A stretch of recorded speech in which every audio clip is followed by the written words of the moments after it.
Hey guys, what's up? We've got this Acu Rite indoor-outdoor thermometer system, and it shows the indoor temperature and the outdoor temperature. And I think it's probably been for about a week now, we've noticed that the outdoor sensor was reading really weird. The weather would say it was like 34 degrees outside, and it would say it was 127. Well, we tried changing the batteries out, and changing the batteries didn't seem to have any effect. We see the red light blinking, so we know it's sending a signal, and we can see on the screen where it's receiving a signal from the transmitter. Really, probably could just go buy another one, but out of curiosity's sake, we decided, you know what, we'll take it apart and see if we can figure out what's wrong with it. So once I take the batteries out, we know it's powered off and I don't have to worry about shorting anything out. There's basically just 4 screws in the back of it, which I'm going to take out with a nice pink micro screwdriver. And if you watched our Canon video on replacing the lens, which I'll post a link to up here, these are the same micro screwdrivers that we used. Beth's got a small kit that stays here in the house, and as long as I'm doing something here in the house, I guess it's okay for me to use them, because they can't leave the house and go to the shop or out to the storage building or something to that extent. So we got all 4 screws out. Now if we can just get it to separate, and you can tell from the color on this, we've had it for a while. It's been outside for a while, and let's see. Well, there we go. Alright. And I'm going to say, just with opening it, right off the bat, we found our problem. There's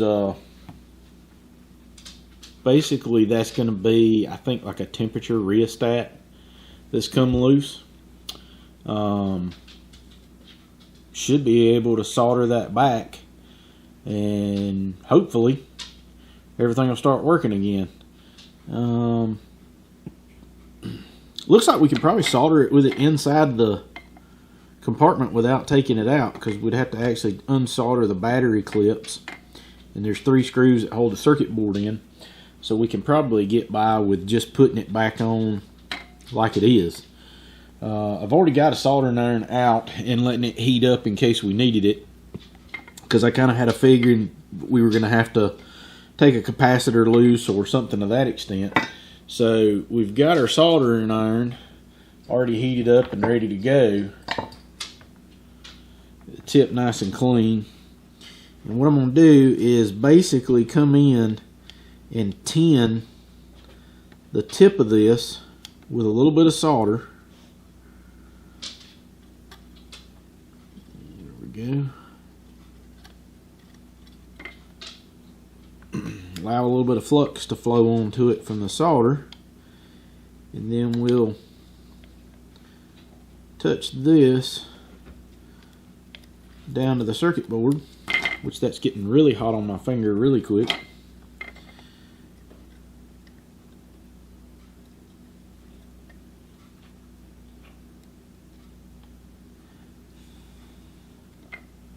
There we go.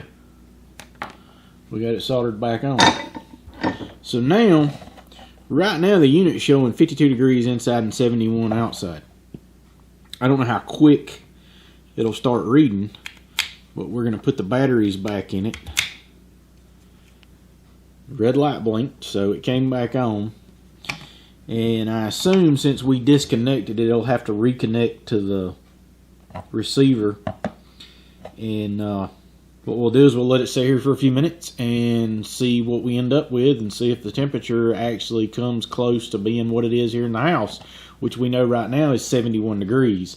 I think it's in the mid 40s outside right now, so we're nice and comfortable here inside the house, and we'll just give this a few minutes and see if it temperature comes up.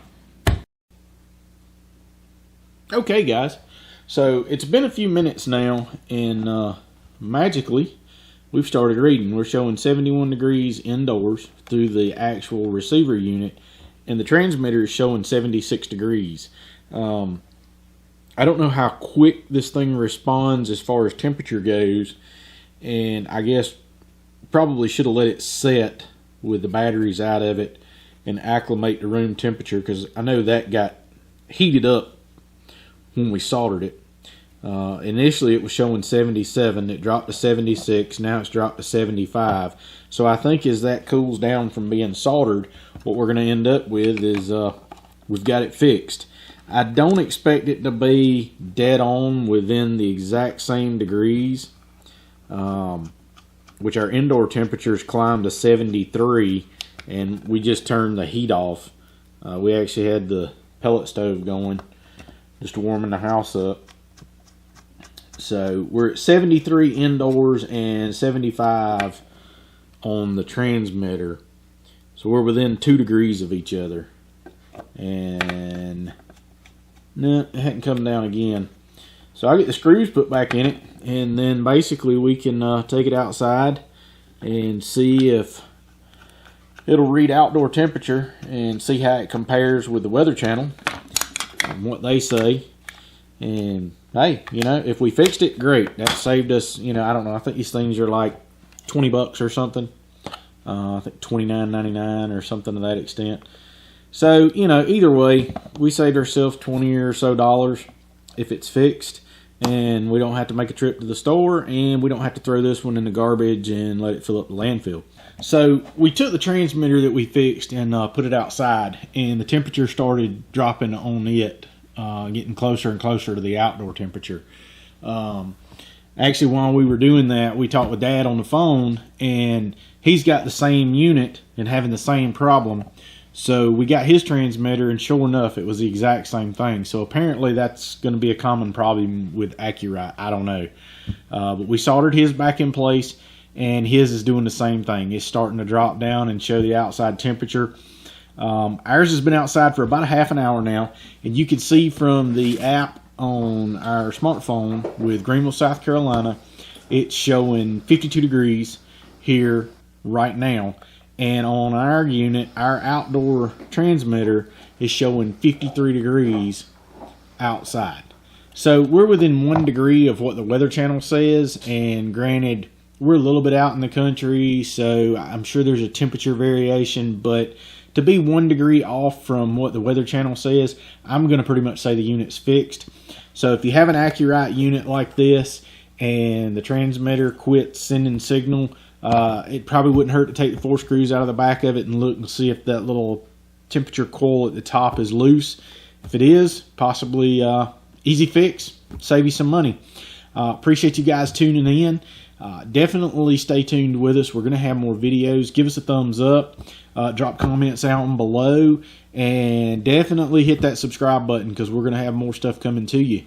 Appreciate you tuning in. Hope you enjoyed the video, guys.